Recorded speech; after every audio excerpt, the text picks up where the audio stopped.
BRTC বাসের ব্যবস্থা করছি। বিআরটিসি বাস রেলের টিকিটে, রেলের ভাড়ায় তারা তাদেরকে তাদের গন্তব্যে নিয়ে যাবে। অসুবিধা তো হচ্ছে সাধারণ যাত্রী সাধারণের। তা আমরা আশা করি তাদের যাত্রী সাধারণের এই কথা, অসুবিধার কথা বিবেচনা করে তারা কর্মবিরতি অবিলম্বে প্রত্যাহার করবেন এবং তারা আলোচনায় যোগ দেবেন।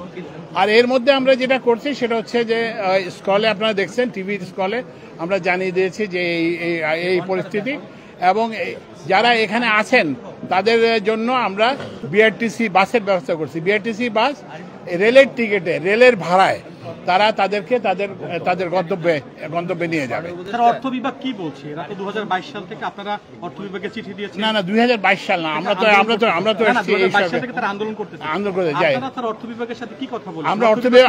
আমরা অর্থ বিভাগকে বলছিলাম যে তাদের রানিং স্টাফ এরা এই দাবি জানাচ্ছে, তারা না হলে কর্মবিরতির কথা বলবে। তারপরে অর্থ বিভাগ এটা পর্যালোচনা করেছে, পর্যালোচনা করে সামগ্রিক, কারণ এই জাতীয় দাবি আরও অনেক সংগঠনের আছে, সবকিছু বিবেচনা করে যেটুকু তারা অ্যাকোমোডেট করে দেওয়া সম্ভব সেটা তারা দিয়ে দিয়েছেন অলরেডি।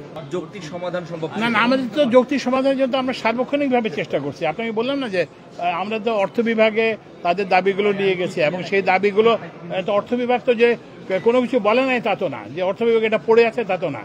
অর্থ বিভাগ থেকে একটা সিদ্ধান্ত জানানো হয়েছে এবং দাবিগুলি বহুলাংশে পূরণ করা হয়েছে। তো এটা তো দুর্ভাগ্যজনক। এটা তো আপনারা তাদেরকে জিজ্ঞেস করবেন, সেই প্রশ্নের জবাব তো আমরা দিতে পারবো না, কারণ এটা তো অসুবিধা হচ্ছে যাত্রী সাধারণের।